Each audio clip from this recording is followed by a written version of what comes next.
Mais claro do que o ministro Alexandre de Moraes foi no seu voto pela manutenção do inquérito das fake news, impossível. A gente está cada dia mais perdendo a noção das coisas. Existe um limite para a militância política. E o país, que já está vivendo num clima de tensão social quase insuportável, vai virar um campo de guerra se as pessoas não entenderem isso. Salve galera, eu sou o Maurício Ricardo. O Brasil é um país inusitado, para usar um eufemismo, exótico. Isso, exótico é melhor, porque já é a imagem que a gente tem lá fora desde a Carmen Miranda cantando tico-tico no fubá com cesta de frutas na cabeça. Esse exotismo, culturalmente, como no caso da Carmen Miranda, pode ser uma coisa leve, divertida, uma marca nossa. Quando Tom Jobim falou que o Brasil não era para principiantes, ele estava fazendo uma homenagem bem-humorada, é uma complexidade só nossa, que vai do jeitinho brasileiro, quando ele não prejudica ninguém, até um tipo de humor de se relacionar com as pessoas que quem não absorveu a brasilidade jamais vai entender. Outra ótima frase do Tom Jobim explica essa outra melhor do que eu jamais conseguiria. Conta a lenda que ele estava, o Jobim, no Central Park, em Nova York, e falou depois de um momento de reflexão: os Estados Unidos é bom, mas é uma merda. Já o Brasil é uma merda, mas é bom. Pronto, você que é brasileiro como eu, entendeu. Não precisa explicar. E não adianta também tentar explicar para um gringo.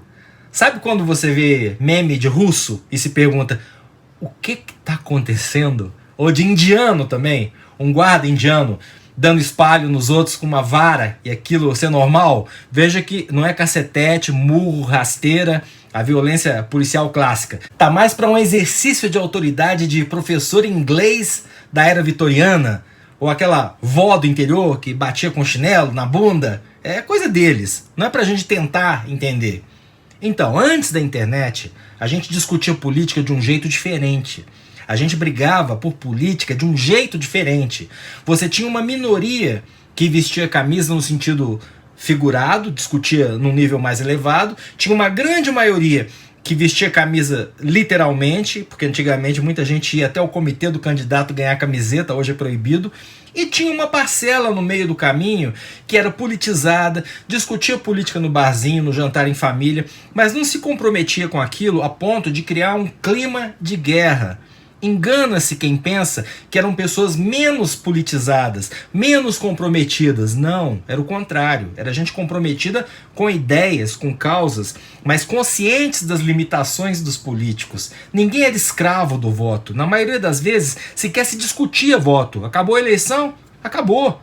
Vejam que eu não estou falando, repito, da militância mais aguerrida. Eu estou falando do brasileiro politizado comum. Ele podia até se envolver com a campanha, mas na hora em que enfiava, era de papel, né, o voto na urna, ele recuava para ver o quadro amplo junto com todo mundo. E se visse que fez besteira, que escolheu mal, que foi traído, partia para o ataque, partia para as ruas, mas não um eleitor contra o outro. Os grandes movimentos eram quase consensuais. O movimento contra o Collor foi. O das diretas já foi. O que aconteceu em 2013, aquela coisa difusa, foi. Por mais que a extrema-direita tenha se apropriado dele para dizer que Bolsonaro é uma continuação. Mentira. De todos esses, eu fui para a rua em um, o das diretas. O do Collor, pouca gente se lembra, mas foi um movimento essencialmente de jovens, de estudantes. Não tinha muito vovô entre os caras pintadas. Claro que durante todos esses processos nunca deixou de existir a militância partidária ou ideológica. No pré-64 tinha. A esquerda de vermelho também foi para as ruas contra o Collor, mas havia essa distinção entre defesa partidária, ideológica e manifestação popular ampla a favor ou contra alguma coisa. Essa distinção é importante porque se todo mundo for radical, lascou. Comparando com o futebol, milhões e milhões torcem para os grandes times, mas uma minoria entra para a torcida organizada. Se você perguntar para a maioria dos corintianos ou dos palmeirenses o que eles acham de ver gente com a camisa do time deles trocando porrada, tiro e paulada na rua, a maioria vai reprovar. Você vai ter ainda um número maior de pessoas que gostam de vestir a camisa e ir para o estádio, e para isso que é paz, quer poder levar o filho, a mulher, e aí sim uma multidão gigante que prefere ver pela TV e nem por isso gosta menos do time. Na política, reconhecendo que o paralelo não é perfeito, o que a gente está vendo é uma pressão gigante para que todo mundo haja como se fosse parte da torcida organizada armada. Esse exemplo é particularmente inapropriado agora, porque justamente hoje as torcidas organizadas, quem diria, estão se unindo para se manifestar politicamente. Mas isso acaba sendo um sinal de como a política está tensa, nervosa, beligerante. Quando você vê palmeirense e corintiano juntos em alguma coisa, é porque a coisa tá feia, a coisa não para de escalar. E quem deveria dar o basta, o militante democrático, se cala ou entra ou incentiva à distância esse acirramento dos ânimos, compartilhando, curtindo, escrevendo coisa em rede social. É como se essa torcida gigante do Corinthians e do Palmeiras, que assistem os jogos de casa em todo o território nacional, começasse a gostar não só do jogo, mas também da briga de rua. E comemorasse os mortos do time adversário. Eu tô divagando, eu sei, mas com um objetivo. Eu quero mostrar para vocês hoje que todos nós que botamos pilha na intolerância, só porque é contra nosso adversário político, estamos nos tornando mais selvagens. É um cuidado que todos precisamos ter pelo bem da democracia. Aqui, é claro, eu tenho que evitar falsa equivalência. Você pode sim dizer que em nenhum governo federal, desde a redemocratização, roubou-se menos. E que esse é um mérito do governo Bolsonaro, sempre lembrando que eu estou falando a título de hipótese. Eu não posso bancar esses números. Mas o governo Bolsonaro e seus apoiadores, desde a raiz, desde o nascedouro, é inegavelmente o que mais flerta com a violência. Isso até joga à luz aquela velha questão do...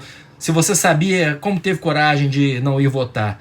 Sem querer, no meio dessa reflexão, eu achei um exemplo para você tentar me entender. Porque o Brasil não é para principiantes. Eu não poderia sonhar que aquela truculência verbal fosse ser institucionalizada. Da mesma maneira que nem todo corintiano e nem todo palmeirense bate no adversário quando vê ele na rua com a camisa do time que ele não gosta. Eu não levei a sério, eu errei, peço desculpas todo dia, lembrando que essa postura ridícula de querer me pregar uma estrela de Davi no peito, como se eu fosse ou já tivesse sido um defensor do bolsonarismo, não faz sentido nenhum. 57 milhões votaram nele. E hoje estão de novo PT e PDT batendo boca na internet. E continua todo mundo que votou no Haddad jogando tomate nos isentões e nos arrependidos. O que é o caminho mais fácil, obviamente, para termos um Bolsonaro em 2022. Eu gastei quase o vídeo todo falando isso para poder dizer que eu fiquei profundamente impactado pelo ministro Alexandre de Moraes lendo com todos os palavrões e de forma crua as ameaças que justificariam o inquérito das fake news e as investigações das agressões ao Supremo. É gente escrevendo que tem que estuprar a filha de ministro, é bomba na porta da casa de ministro, gente perguntando quanto será que custa pagar alguém para meter um tiro nas costas de cada um dos ministros. Isso tem que acabar. Gente como a Sarah Winter e a Carla Zambelli não podem pautar a conduta, respectivamente, do ativismo político e da atividade parlamentar no Brasil. Chega, tem que se colocar a ordem, e ordem através da justiça e dos direitos constitucionais. Não é aquilo que o Bolsonaro pensa que é ordem, que nada mais é do que repressão através da truculência policial ou da intervenção do exército. Do monte de bobagens antidemocráticas que o presidente diz para excitar o gado, eu vou destacar um Twitter que mostra o quanto ele trabalha com a má-fé como matéria-prima. O que adversários apontam como autoritarismo do governo e de seus apoiadores não passa de posicionamentos alinhados aos valores do nosso povo, que é, em sua maioria, conservador. A tentativa de excluir esse pensamento do debate público é que, de fato, é autoritária. Isso aqui é se fazer de besta, porque em nenhuma verdadeira democracia do mundo, conservadorismo é enfiado goela abaixo. O que esses fundamentalistas querem é impor seu estilo de vida sobre os outros, quando a recíproca nunca foi verdadeira. Não compre essa retórica. Em 2015, a Record lançava Os 10 Mandamentos, novela bíblica, enquanto a Globo exibia Babilônia. Olha que sugestivo. O erro desse conservadorismo militante é querer implicar com o tamanho do biquíni dos outros. Quer vestir o maiô que vai até o joelho? Beleza, democracia é isso. Nunca vi ninguém ser preso porque se cobriu demais. Mas hoje prendem a garota que fizer topless. Com um detalhe, falei outro dia, nos anos 80 a moda quase pegou. E em vários países do mundo é normal. É autoritarismo, sim, achar que a maioria conservadora tem o direito de ditar o estilo de vida dos não conservadores, quaisquer que sejam, quando a recíproca nunca foi verdadeira. Já existe humor cristão, já existe humor conservador, o pastor Cláudio faz stand-up evangélico. Não está certo usar o Ministério da Família e dos Direitos Humanos para perseguir famílias que não estão previstas no livro sagrado de qualquer religião, ou tirar direitos humanos de qualquer humano. Eu não sei se a gente vai conseguir voltar a ser um só povo tão cedo, porque o estrago está grande demais.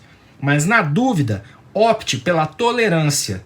Só quem não pode ser tolerado são os intolerantes. Então o STF está certíssimo, discurso de ódio não é liberdade de expressão, ninguém está reclamando porque chamam o Toffoli de advogado do PT, ninguém está sendo processado porque lembrou que o Alexandre de Moraes já fez lobby, eu não estou lembrando do episódio agora de cabeça, que o Gilmar Mendes deu habeas corpus vergonhosos pro Abdel Maci e pro banqueiro Daniel Dantas. Eu estou falando aqui e duvido que eles venham para cima de mim. Não quer despertar a fúria do STF, bolsolavista que caiu aqui de paraquedas? Para de falar que vai fechar a corte. Pega um ministro, descobre um crime, denuncie, depois outro, faça política. Quanto à oposição, pelo amor de Deus, a eleição é em 2022. Não colaborem para o clima de caos. Vamos pela lei, vamos na boa. Eu sou Maurício Ricardo e quer saber? Não sextou, mas eu vou tomar uma cerveja, porque já é quase 8 da noite e ainda não é proibido. Obrigado a você, profissional da saúde. Estamos no meio de uma pandemia. Se cuida.